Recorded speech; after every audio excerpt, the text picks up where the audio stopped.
लखिन सजनी मोर मनमा पहुन मारा हो। मोहि लखिन सजनी मोर मनमा पहुन मारा हो।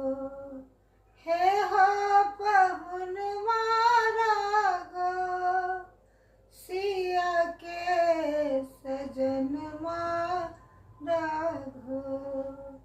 राजा दशरथ के दुलरुआ पहुन मारा हो। अखियन में कारी काजल ओठवा पे पान के लाली।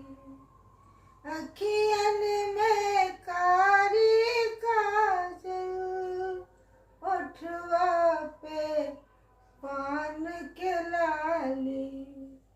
लाल लाल सिर पर है पगड़िया पहुन मारा हो।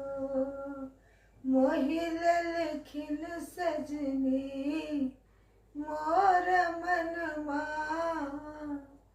पहुन मारा हो। चलो चलो परिछन सखी है दुल्हा चुमावन सखी है। चम चम चमके ओ मौरिया पहुन मारा हो। मोहि लखिन सजनी मोर मनमा पहुन मारा हो।